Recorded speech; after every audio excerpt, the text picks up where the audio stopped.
नमस्कार है दोस्तों, छत्तीसगढ़ न्यूज अपडेट में तो आइए जानते हैं आज की प्रमुख बड़ी खबरों को फटाफट। तो वीडियो में लास्ट तक बने रहना दोस्तों। तो पहली बड़ी खबर है, महिला डॉक्टर ने की आत्महत्या, जांच में जुटी पुलिस। छत्तीसगढ़ के गरियाबंद जिले के छुरा अस्पताल में पदस्थ मेडिकल ऑफिसर ने फांसी लगाकर आत्महत्या कर ली। सूचना मिलने पर मौके पर पहुंची पुलिस ने शव को पोस्टमार्टम के लिए भेज दिया है। फिलहाल मामले की जांच की जा रही है। घटना छुरा थाना क्षेत्र की है। मिली जानकारी के अनुसार डॉक्टर सीमा अलोने उम्र 38 वर्ष छुरा अस्पताल में मेडिकल ऑफिसर के पद पर पदस्थ थी।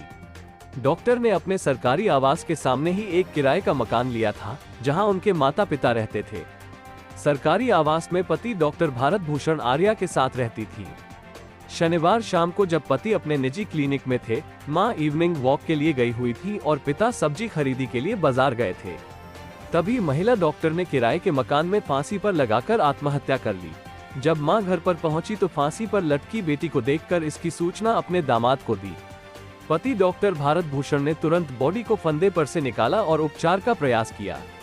उन्होंने उसे सरकारी अस्पताल में भर्ती कराया, जहां उसने दम तोड़ दिया। इसके बाद पुलिस ने शव का पंचनामा कर पोस्टमार्टम के लिए भिजवा दिया। फिलहाल पुलिस आत्महत्या के कारण का पता लगाने में जुटी हुई है। साथ ही अगली बड़ी खबर है, डॉक्टर रमन ने 9 लाख में लड़ा चुनाव, कवासी 5.5 लाख, चंदन कश्यप ने 3 लाख भी खर्च नहीं किए। छत्तीसगढ़ में चुनाव खत्म हो गया। 2 चरणों में हुए चुनाव में प्रत्याशी अपना अपना खर्च चुनाव आयोग को बता रहे हैं। पहले चरण के सभी प्रत्याशियों ने खर्च बता दिया है। वैसे तो माना जा रहा है कि चुनाव बहुत खर्चीला रहा, लेकिन आयोग के पास जो जानकारी है वो इस धारणा के बिल्कुल विपरीत है। कुछ प्रत्याशियों ने दौर में भी महज कुछ लाख रुपयों में ही चुनाव लड़ लिया। पूर्व मुख्यमंत्री डॉक्टर रमन सिंह ने आयोग के पास जो जानकारी भेजी है, उस लिहाज से उन्होंने 9,15,310 रुपए में चुनाव लड़ लिया है। जबकि गिरीश देवांगन ने अपना खर्च 13,33,787 रुपए बताया है। उल्लेखनीय है कि चुनाव आयोग ने खर्च की सीमा 40 लाख रुपए तय की है, लेकिन किसी भी उम्मीदवार ने अपना खर्च 30 लाख रुपए से ज्यादा नहीं बताया है। अधिकतर 20 लाख या उससे बहुत कम खर्च में चुनाव लड़ना बता रहे हैं। मसलन बस्तर के कांग्रेस प्रत्याशी लखेश्वर बघेल ने 18,39,162 रुपए लगाए, तो उनके खिलाफ भाजपा प्रत्याशी मनीराम कश्यप ने मात्र 5,50,732 रुपयों का हिसाब आयोग को दिया है। जगदलपुर सीट से भाजपा प्रत्याशी किरण देव सिंह ने 14,59,161, तो उनके प्रतिद्वंदी कांग्रेस के जतिन जायसवाल का खर्च 16,49,302 रुपए बताया गया है। मोहन मरकाम का खर्च 8 लाख, लता उसेंडी का 3,61,000, केदार कश्यप का खर्च 4.5 लाख। कोंडागांव के कांग्रेस प्रत्याशी कांग्रेस सरकार के मंत्री मोहन मरकाम ने 8,17,680 रुपए खर्च किए, तो भाजपा की लता उसेंडी ने 3,61,932 रुपयों का हिसाब दिया है। नारायणपुर के भाजपा प्रत्याशी पूर्व मंत्री केदार कश्यप ने 4,56,840 रुपए खर्च किए, तो कांग्रेस के चंदन कश्यप में महज 2,69,675 रुपये में चुनाव लड़ा।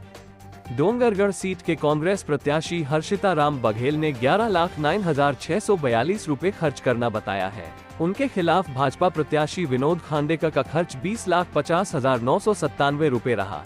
भूपेश सरकार के हाई प्रोफाइल मंत्री कवासी लखमा ने बेहद कम खर्च बताया है। श्री लखमा ने जानकारी दी है कि कोटा सीट पर इस बार का चुनाव लड़ने के लिए 5,52,381 रुपए लगाने पड़े। उनके सामने खड़े भाजपा प्रत्याशी सोयम मुका ने 5,76,164 रुपए खर्च किए। पंडरिया सीट से कांग्रेस प्रत्याशी नीलकंठ चंद्रवंशी ने 11,48,545 रुपए लगाए, तो वहीं से भाजपा प्रत्याशी भावना वोहरा ने 10,84,262 रुपयों में चुनाव लड़ा। साथ ही अगली बड़ी खबर है, बिलासपुर में टेंट हाउस में लगी भीषण आग, 3 दमकलों ने 2 घंटे की मशक्कत से पाया काबू। 25 लाख से ज्यादा का नुकसान। छत्तीसगढ़ के बिलासपुर स्थित जनता टेंट हाउस के गोदाम में रविवार तड़के भीषण आग लग गई है। सूचना मिलने पर फायर ब्रिगेड की गाड़ियां करीब आग बुझाने के प्रयास में जुटी है। आशंका है कि शॉर्ट सर्किट के चलते हादसा हुआ है। इससे 25 लाख रुपए का नुकसान बताया जा रहा है। मामला सरकंडा थाना क्षेत्र का है। जानकारी के मुताबिक लिंगिया स्थित अपोलो अस्पताल के पीछे जनता टेंट हाउस का गोदाम है।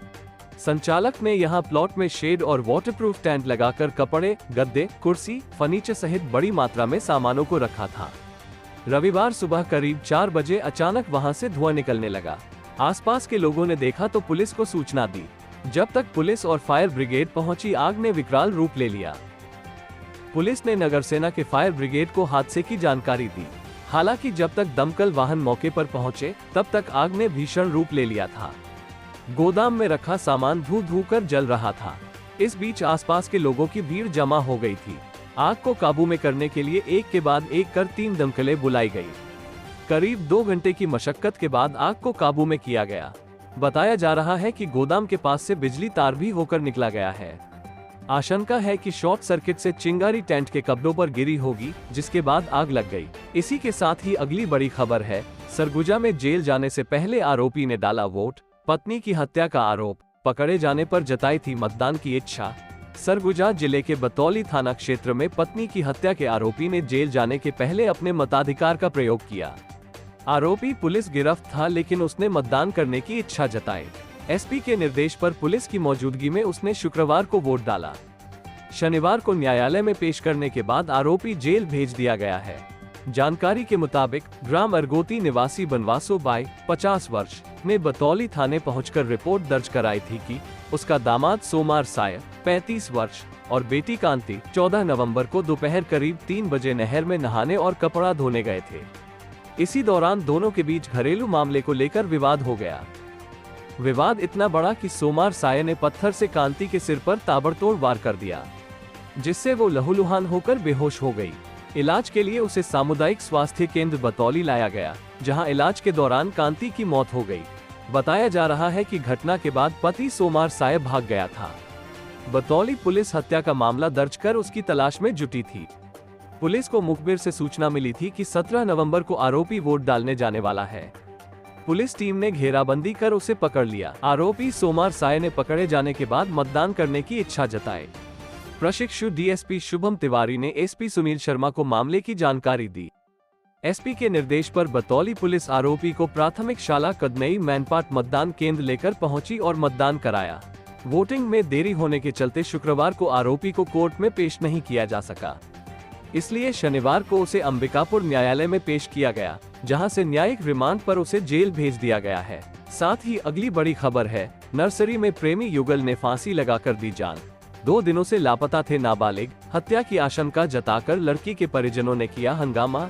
सूरजपुर जिले के ग्राम करमपुर की नर्सरी में शनिवार को नाबालिग प्रेमी जोड़े का शव एक ही फंदे पर फांसी पर लटका हुआ मिला। प्रेमी युगल 2 दिनों से लापता था। उनका शव दोपहर बाद देख पुलिस को सूचना दी गई। नाबालिग के परिजनों द्वारा हत्या की आशंका जताकर हंगामा किए जाने के कारण फोरेंसिक जांच के बाद शवों को रविवार को उतारा जाएगा।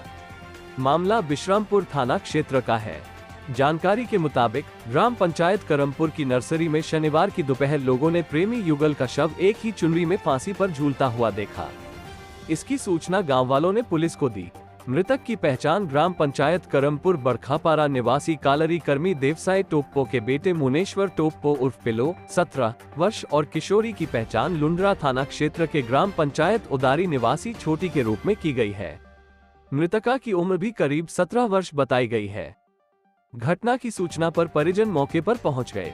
परिजनों ने बताया कि मुनेश्वर टोप्पो 16 नवंबर को घर से मार्केट जाने का कहकर निकला था।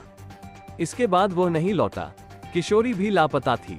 घटना की सूचना मिलने पर थाना प्रभारी बिश्रामपुर अलरिक लकड़ा एसआई सोहन सिंह पुलिस बल के साथ मौके पर पहुंचे। प्रेमी युगल ने फांसी कब लगाई, ये स्पष्ट नहीं हो सका है। पुलिस ने शव का पंचनामा कर शाम को शवों को उतारने की प्रक्रिया शुरू की।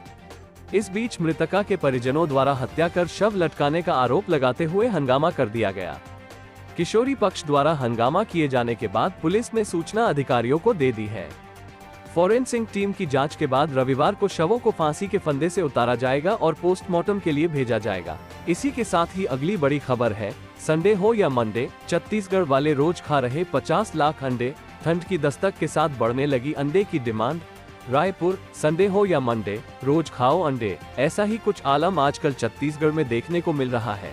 दरअसल छत्तीसगढ़ में ठंड की दस्तक के साथ ही अंडे की खपत भी बढ़ गई है। अब चाहे वो उबालकर हो या ऑमलेट बनाकर, लेकिन खपत है कि रुकने का नाम ही नहीं ले रही है। आपको जानकर हैरानी होगी कि छत्तीसगढ़ में लोग रोजाना 50 लाख अंडे खा रहे हैं। बता दें कि छत्तीसगढ़ ऐसा राज्य है जहां से सामान्य दिनों में रोजाना 70 लाख अंडों का उत्पादन किया जाता है। इनमें से 50% अंडों का दूसरे राज्यों में भेजकर व्यापार किया जाता है। लेकिन जैसे ठंड शुरू हुई है उसके साथ ही 15 से 20 लाख अंडे ही दूसरे राज्य में भेज रहे हैं, क्योंकि राज्य में लोग 50 लाख के आसपास अंडों का सेवन कर रहे हैं। प्रदेश में खपत बढ़ने के साथ ही अंडों की कीमतों पर भी इजाफा होने लगा है। वहीं छत्तीसगढ़ का नाम भी सबसे ज्यादा अंडे उत्पादन करने वाले राज्यों में शामिल है। यहाँ कई बड़े बड़े पोल्ट्री फार्म हैं, जहाँ से लाखों की संख्या में अंडे का उत्पादन किया जाता है। यही वजह है कि यहाँ से दूसरे राज्य में अंडे भेजे और बेचे जाते हैं। छत्तीसगढ़ में थोक में अंडा लेने पर 3 रुपए 50 पैसे के आसपास था, लेकिन जैसे ही प्रदेश में ठंड बढ़ी वैसे उत्पादन में भी तेजी आई है, लेकिन अंडे का दाम आसमान में पहुंच गया। इस दौरान अंडे का दाम दुगने के पास पहुंच गया।